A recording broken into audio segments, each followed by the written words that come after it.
లేక హాలుసినేషనో నాకు తెలియట్లేదు. ఎన్ని రోజులని ఇలా భయపడుతూ ఉండాలి? దమయంతి టార్గెట్ మేమే. తన చేతుల్లో ఘోరంగా చావడం మా ఎవ్వరికీ ఇష్టం లేదు. అలా అని ప్రతిక్షణం చస్తూ బతకడం కూడా మాకిష్టం లేదు. అందుకే మేమే చనిపోవాలనుకుంటున్నాం. మీరేదేదో ఊహించుకుని భయపడుతున్నారు. కొంచెం ప్రాక్టికల్గా మాట్లాడండి please. Okay, let's be practical. మా లైఫ్కి గ్యారంటీ ఏంటి? సైకాట్రిస్ట్ నుంచి భూత వైద్యులు, జ్యోతిష్కులు, స్వామీజీలు అందరినీ కలిసి నా తల ప్రాణం తోకొచ్చింది. ఏం చేస్తున్నానో నాకే తెలియట్లేదు. I'm just going mad. SP మాట్లాడుతూ దెయ్యాలకి చేతులు కాళ్ళు షేప్ ఉన్నాయని చెప్పారు కదా. ఆయన అన్న దాంట్లో లాజిక్ ఉంది. దమయంతి నీ శరీరాన్ని వాడుకునే ఇద్దరిని చంపింది. అందుకే నీ ఫింగర్ ప్రింట్స్ అక్కడున్నాయని మేము నమ్ముతున్నాం. నువ్వు లేకపోతే దమయంతి ఉండదు. అందుకే మేమందరం ఒక డిసిషన్ తీసుకుని ఇక్కడికి వచ్చాం. తప్పు చేసింది మేమే, న్యాయంగా చావాల్సింది కూడా మేమే. నువ్వు చెప్పిన తర్వాతే మేం చావడానికి సిద్ధమవుతాం. బాగా ఆలోచించుకో. త్వరగా ఒక డిసిషన్ తీసుకో. ఆ డిసిషన్ ఏంటో ఇప్పుడే చెప్పు. దివ్య, పోయిన జన్మలో నిన్ను నేనే చంపాను. ఇప్పుడు నిన్ను చంపడానికి ట్రై చేస్తున్నాను. ఈ రోజు కాకపోతే ఏదో ఒక రోజు నిన్ను చంపేస్తానేమో అని భయంగా ఉంది. ఆ సిచ్యువేషన్ రాకూడదు. నేనే చనిపోతాను.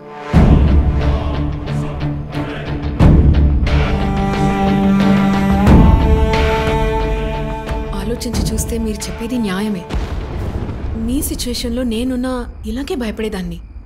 మీరు భయపడకూడదనే దమయంతి గురించి మీకు చెప్పాను. కానీ మీరేమో చచ్చిపోతామని అంటున్నారు. నేను చనిపోతే దమయంతి ఉండదని నమ్ముతున్నారు కదా. సరే, రేపు పొద్దునే దమయంతి చనిపోయిన చోటుకెళ్ళి నేనే సూసైడ్ చేసుకుంటాను. మీరు చనిపోవక్కర్లేదు, నేనే చనిపోతాను.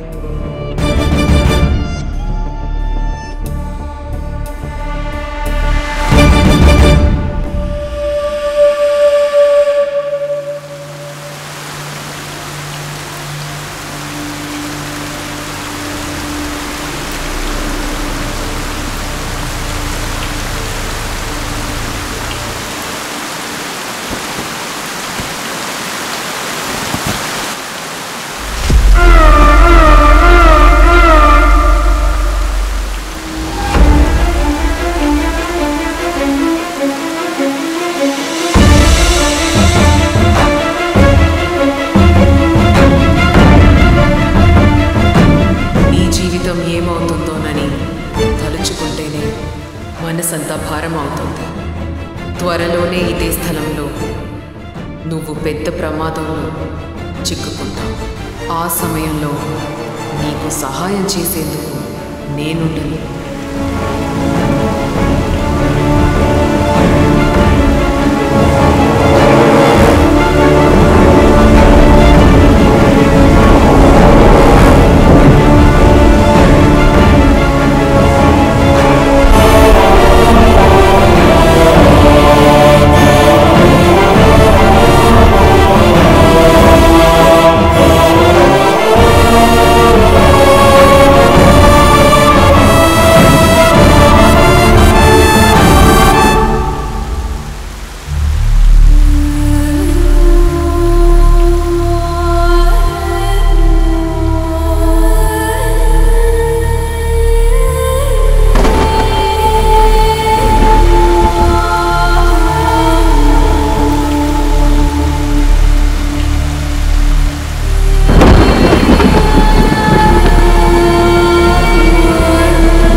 నాకు మహదానందంగా ఉంది.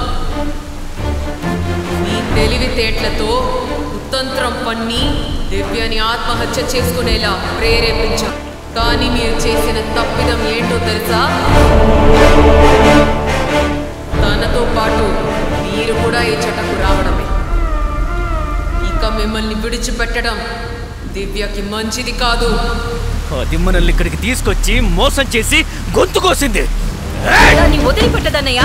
వెళ్ళు, వెళ్ళి దాన్ని చంపే పో. ఇక్కడే నరికి పాచేస్తాను. నేనే చంపుతాను. నేను తేలిపోవాలి.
దమయంతి మళ్ళీ రాదని ఎంత మొత్తుకుని చెప్పినా విన్నారా? తను ముందుకొచ్చి చెప్తేనే మీరు నమ్ముతారు. అస్సలు ఆలోచించరా? తను నాలో ఉండుంటే మిమ్మల్ని మా ఇంట్లోనే చంపేసేది. మన మంచి కోసమే తనని మళ్ళీ రాకుండా పంపి